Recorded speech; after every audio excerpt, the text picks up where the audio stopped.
তুই জানলে ভেঙে পড়বি। এতদিন যেই পাথর বুকে নিয়ে বেড়াচ্ছি না, সেটাই আজকে তোকে বলবো, নইলে যে আমার মুক্তি নেই।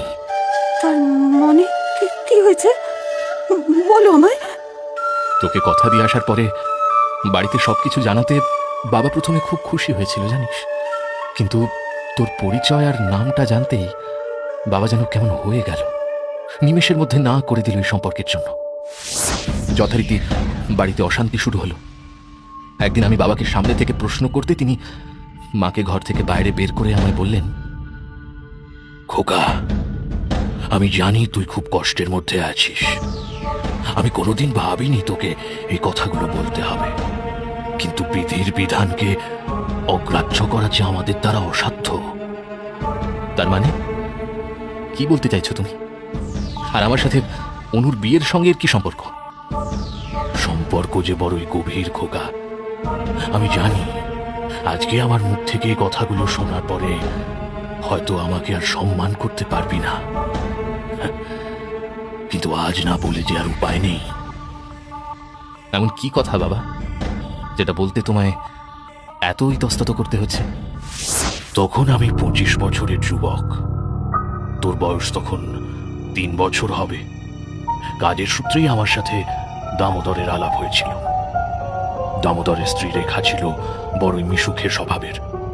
কাজের সূত্রে প্রায়শই ওদের বাড়ি যেতাম। সেই থেকেই পারিবারিক সম্পর্ক সুদৃঢ় হয়েছিল। এরই মধ্যে একদিন জ্বরে হঠাৎই দামোদর মারা গেল। ওর বিধবা স্ত্রী রেখা পড়ল মহা বিপদে। সেই সময় আমি ছাড়া আর কেউ ওদের সম্বল দেওয়ার মতো ছিল না।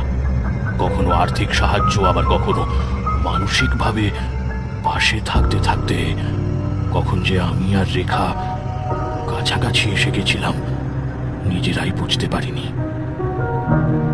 ঘোর তো তখন ভাঙলো যখন এক শীতের দুপুরে রেখা কাঁদো কাঁদো মুখে এসে বলল, বেনিদা, বেনিদা, সর্বনাশ হয়ে গেছে। কি কি হয়েছে রেখা? তোমায় এত উদ্বিগ্ন লাগছে কেন? বেনিদা, বেনিদা, আমি সন্তান সম্ভবা। আমি মা হতে চলেছি বেনিদা। এবারে কি হবে? আমি কি করে মুখ দেখাবো? আমার যে এই জীবন শেষ করে দেওয়া ছাড়া আর কোনো উপায় নেই বেনিদা। না না না না, শান্ত হও, শান্ত হও রেখা, একটু শান্ত হয়ে ভাবো। দামোদর মারা গেছে মাস 3 হয়েছে। এখনো লোকজন কিছু বুঝবে না, সকলে জানবে এটা তারই সন্তান। আমি তোমায় টাকা পাঠাবো, তুমি চিন্তা করো না। বেনিদা, তোমার এই উপকার আমি কোনো দিন ভুলবো না। আমি কথা দিচ্ছি, আজকের পর আর কোনো দিন আমার ছায়া তোমার জীবনে পড়বে না। রেখা তার কথা রেখেছিল। সে আর কোনোদিন তার ছায়াও আমার জীবনে পড়তে দেয়নি। যথাসময়ে তার মেয়ে জন্মায়, আর রেখা চিঠি লিখে জানায় যে এরপর থেকে সে আর কোনো রকম অর্থ সাহায্য আমার থেকে নেবে না। এবার তুই বলতো খোকা, সম্পর্কে অনু তোর বোন, আর তুই কিভাবে তার সাথে বিয়ে করতে পারিস? কিভাবে?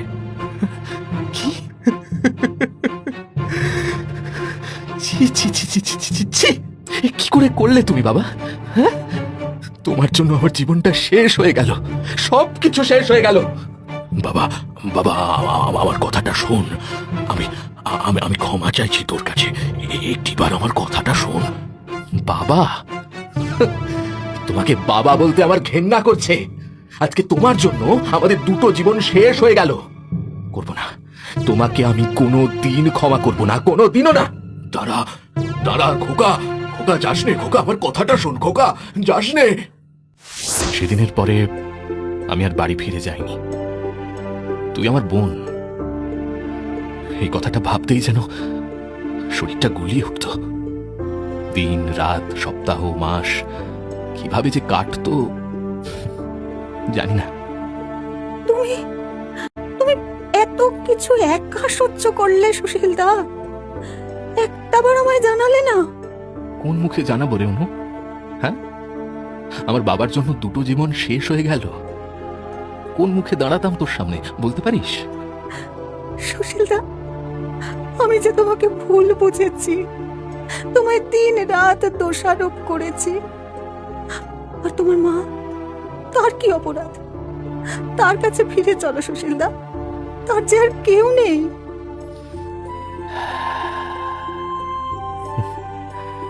আমার আর সেই উপায় নেই রে অনু।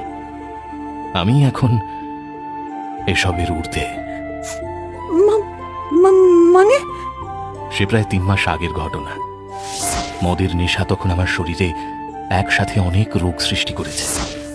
বুঝতাম, কিন্তু বাঁচার ইচ্ছে ছিল না আর। সেরকমই এক ঝড় বৃষ্টির রাতে এই ভাঙা বাড়িতে এসে আশ্রয় নিই। জ্বরের ঘোরে কিছু জ্ঞান ছিল না। হঠাৎই তোর মুখটা ভেসে উঠল জানিস।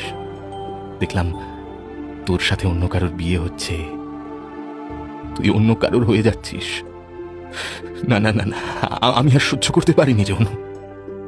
মদের বোতলের ভাঙা টুকরোটা গেঁথে দিয়েছিলাম, তারপরেই তীব্র যন্ত্রণা। আর ধীরে ধীরে সব কিছু শেষ, সব যন্ত্রণার শেষ। না না না না, এ হতে পারে না, এ কিছুতেই হতে পারে না।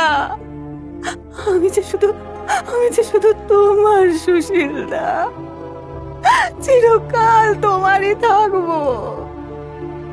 এ তুমি কি করলে সুশীলদা, কি করলে? বেঁচে থাকতে তুই কোনোদিন আমার হতি না রে অনু। সেই জীবন রেখে কি লাভ বলতো? হ্যাঁ, দেখ বিধির বিধান কেমন, তোর সাথে আমার আবার দেখা হয়ে গেল। তোর কাছে কেবল একটাই মিনতি করছি, আমার মাকে আমার সত্যিটা জানা শোনো। মা যে নির্দোষ। জানাবো, সবটা জানাবো সুশীলদা। অনু যখন সবটা রেখার সামনে বলল, সে ধপ করে মাটিতে বসে পড়ল। তার চোখে নেমে এলো কালো ছায়া, চোখ যেন কেঁদে কেঁদে শুকনো হয়ে গেছে। রেখা কাঁপা কাঁপা গলায় বলল, অনু, অনু, একটিবার আমার খোকার কাছে নিয়ে যাবি। আমার যে একটা কথা বলার আছে ওকে। কেবল একটিবার। অনু রেখাকে নিয়ে হাজির হলো সেই ভাঙা বাড়িতে। রেখা কাঁপা কাঁপা পায়ে সেখানে ঢুকলো, তারপরে কেঁদে বলল, খোকা, খোকা, খোকা রে, তুই এটা কি করলি বাবা? একটিবার আমার সাথে কথা বলতি, একটিবার। কথা বলে কি লাভ হতো মা? সত্যিটা তো আর বদলে যেত না। যেত খোকা, যেত। কারণ সত্যি যেটা তুই জানিস সেটা নয়। তার মানে তুই আর অনু কোনোদিন ভাই বোন হতি না। কারণ তোর আসল বাবা বেনি মাধব ঘোষ নয়। কি? এ তুমি কি বলছো মা?